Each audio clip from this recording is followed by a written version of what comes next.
what are stories about picture-perfect families who do messed up things in secret?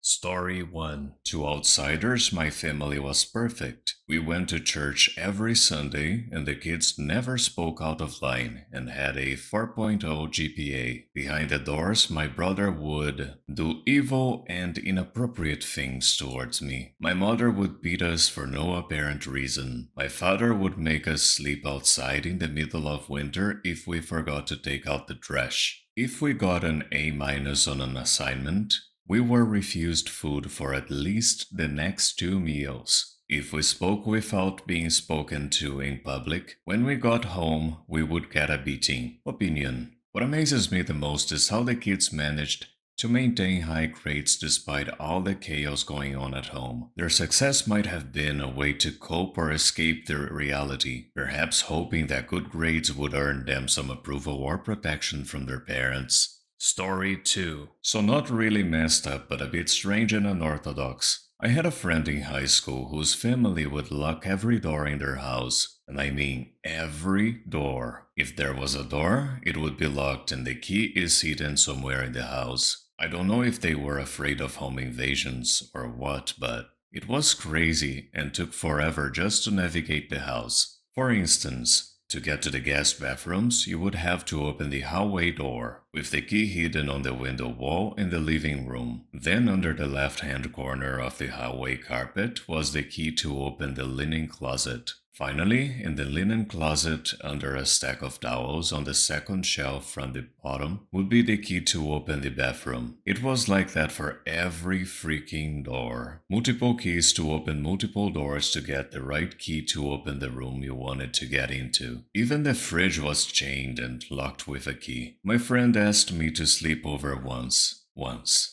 I never went back. Opinion. Were they perhaps fans of Resident Evil? Because if there was ever a zombie apocalypse, I'm sure they would be ready for it. Story 3. These twin girls I knew from middle school were really nice and polite, had straight A's, did community service, and were overall pretty well-rounded. Their parents seemed relatively normal and supportive. Later found out that the parents would make the girls stand on their heads until they passed out if they got a bad grade or acted out in any way. Opinion. Sure, let's do terrible things to our children. That's bound to make them well-behaved, right? It's as if the parents believe the harsh discipline will teach discipline and success, completely ignoring their mental health. It definitely won't make them develop anxiety, fear, or hurt their self-esteem. Story 4. A guy I went to high school with had what looked to be a perfect family. He was a football star, mom and dad were successful, and they even had a white picket fence around their house. One day, he and his brother come home to find mom and dad, who were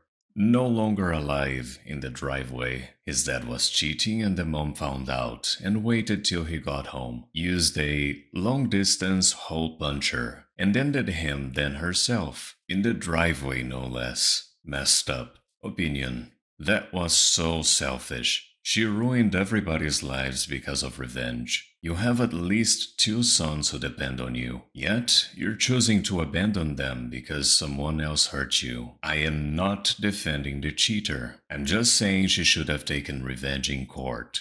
That way she would hurt him financially and still be around to care for her children. There is nothing that could happen to me that would make me abandon my child like she did. Story 5. A friend of mine and her family and family friends back in her state are involved with a lot of foster care. Her family has a couple of foster kids at the moment, I think. Basically, one of her family friends who also takes foster kids in had this one Iranian kid. He was adopted on the side by a really normal, upper-middle-class white Australian family, except he was also kept in a cage in their shed as a dog. Their entire family was really pleasant and completely normal. Their other biological children were also completely fine. They were discovered when the grandmother of that family came to visit and asked what that barking was. Went to the shed and found the child in a cage barking madly. When the grandmother asked what the F was happening, the parents of the family just responded with, "Oh, he's just a dog.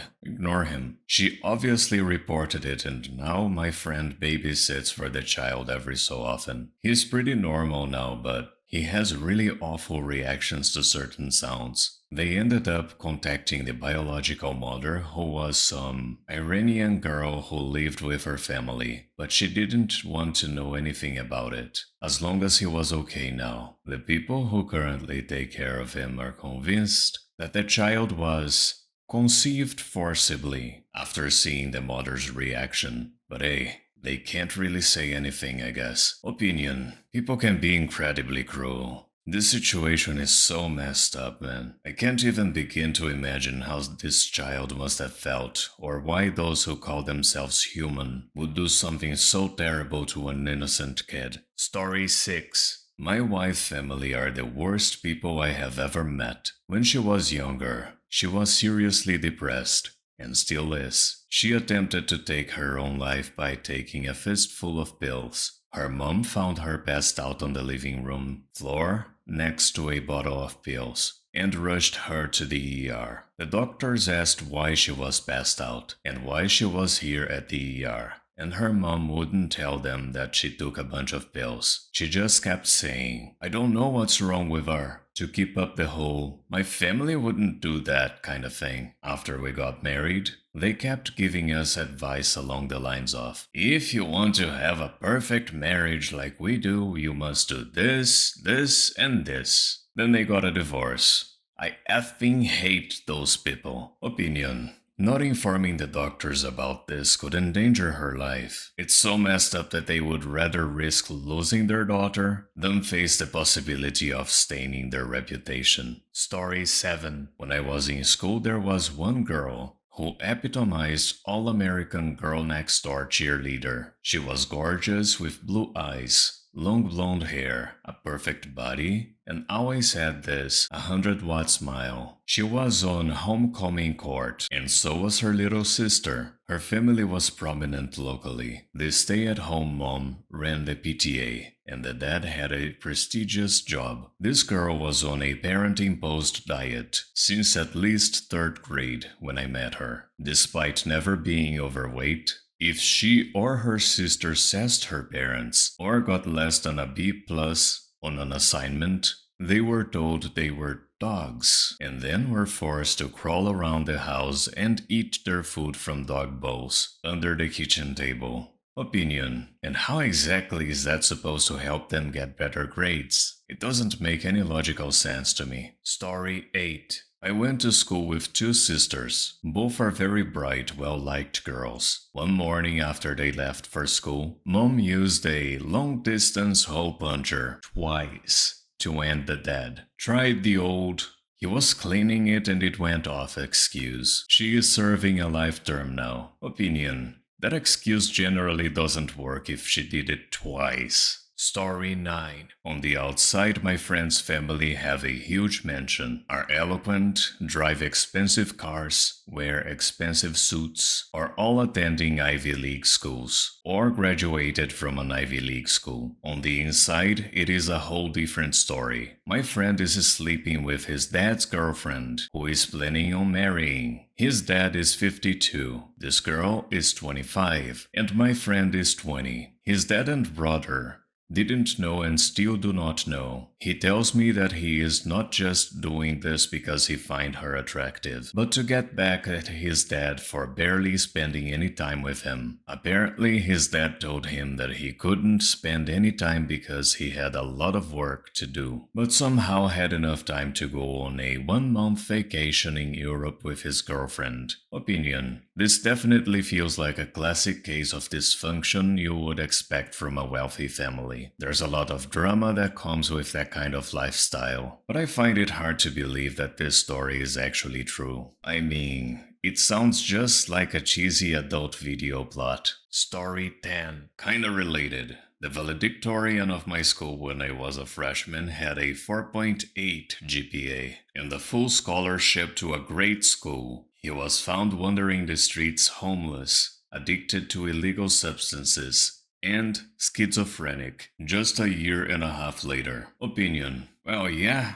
schizophrenia will do that to you. Story 11. Throw away here. My family was always viewed by the community as a stable, happy, successful group of people. My father was an executive of a medium-sized corporation, and we kids were smart and involved in the community. My brother was awful to me in every way growing up, physically, emotionally, and in inappropriate ways too. He is a good bit older than me and could always get away with more than myself and my other siblings, because my parents' rules were basically based relatively on each child's typical behavior rather than a set standard. So my parents could never see the things I went through and never did anything about it. Now, it's 10 years later, I'm 20 years old, away at college, and I still haven't told any of my family members. My mom continues to defend him because he has a history of mental health problems, and her brother committed self-deletion when she was in high school, so it's always been something she's terrified of. He's a psychopath, and I want him gone. Opinion. By fear of losing a child, the mother is ignoring a behavior that could make her lose another. Trauma will make you do irrational things like that, unfortunately. Story 12. Well, I went to a small church as a kid. Eventually, it was outed that the preacher's wife was sleeping around with multiple people who were women and wives of the members of the church, whose husbands all knew about it. After it was discovered, half the elders and a decent percentage of the people left, people who were involved or refused to believe it. Then he tried to sue the church for defamation of character. We laughed. Opinion. It's sad to see this kind of degenerate behavior coming from a place that's meant to be supportive and where people should be striving to live a life without sin. This kind of hypocrisy in the church is what makes people leave. And regarding the preacher, deflecting the blame won't change what happened. Story 13. Posted it before. I went to college with this girl, who came from what appeared to be a normal middle-class family. Her dad got into making illegal substances in their basement, messed it up, and the fumes ended up traveling through the house and ending her mom. She graduated with no family in attendance. It was terribly sad. Opinion. Sometimes I catch myself thinking about bad decisions I could have made in my life that would lead me to a point of no return. And I think this story is one of those things. I mean, just imagine accidentally ending a family member like that. Who would want to keep on living after that? Story 14. I suppose I should write something, but I don't think I can do it any better than I have before. After reporting my father to the police for doing bad and inappropriate things to me, my life fell apart.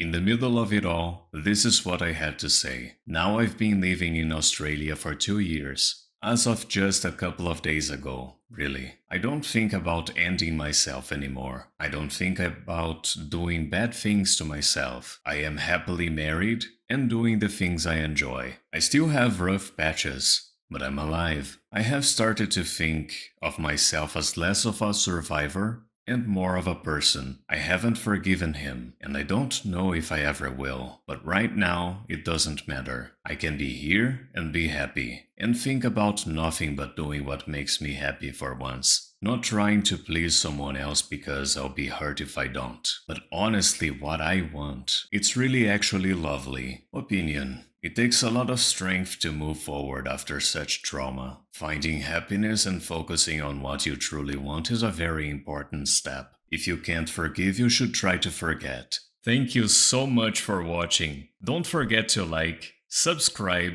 and activate the bell button to receive notifications to my latest videos.